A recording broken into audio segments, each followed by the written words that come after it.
Assalamu alaikum wa rahmatullahi wa barakatuh. Good morning, students. Today we will continue the chapter ecosystem, and in which we will study about the abiotic component of the ecosystem.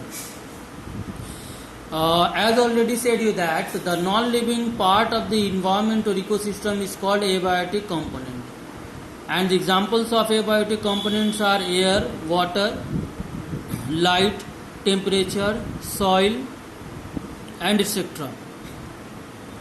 So in our today's topic we will try to find out how these abiotic component of the environment affects biotic component, or we can also say that how does the biotic component of the environment depends upon abiotic component. So let's start the today's topic. First of all, air. Air has all the gases on the earth. That means on the earth, air contains all the necessary gases that are required for the survival of the life. Like if you talk about the oxygen is needed for the respiration and burning. Nitrogen, which controls the burning and is needed to make the protein, and I think I don't want to tell you that that is the importance of the protein. As you know that the protein directly or indirectly makes the body of both plants and animals. Second one is nitrogen. After nitrogen, second one is carbon dioxide, and carbon dioxide is a very vital gas that is present in the atmosphere. It is utilized by the plant for making food by the process of photosynthesis, and that food is a source of energy for both plants and animals, either directly or indirectly. Now the next one is ozone layer or ozone gas that prevent us from the harmful ultraviolet radiation that comes from the sun. It absorbs the harmful UV rays and protects us from the harmful radiation. Not only this, the moving air also carries moisture, that is the cloud, and helps in the distribution of the rain. If the cloud doesn't flow, then what will happen? The distribution of rain becomes uneven.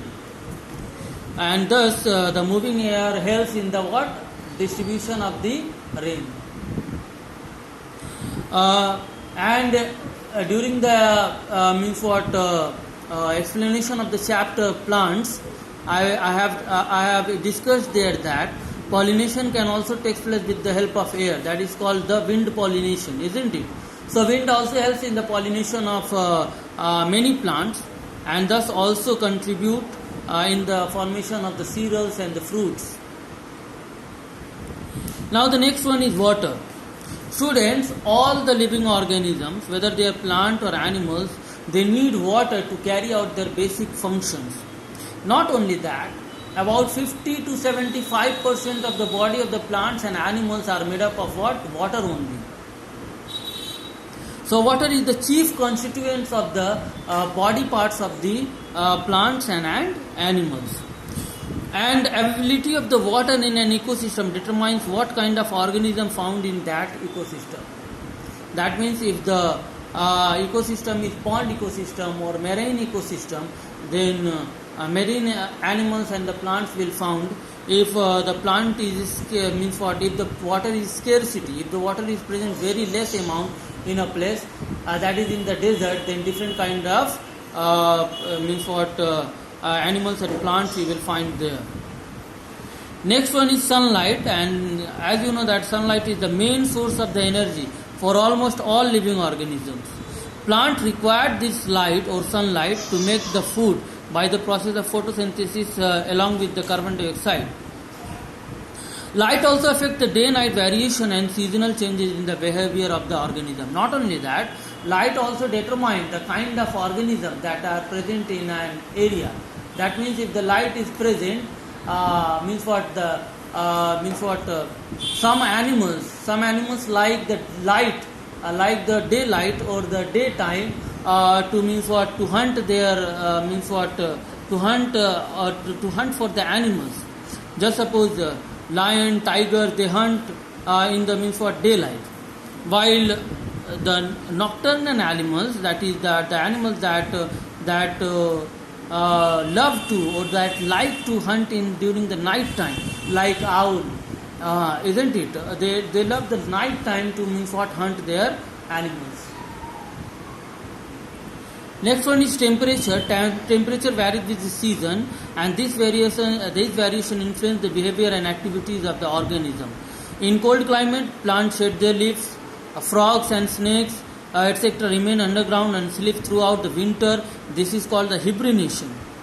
And some desert animals like rats, snakes spend entire summer in the state of sleep, and that is called the estivation. So, if the animal is sleeping or remains underground in the winter season, then it is called the hibernation. Remember this term.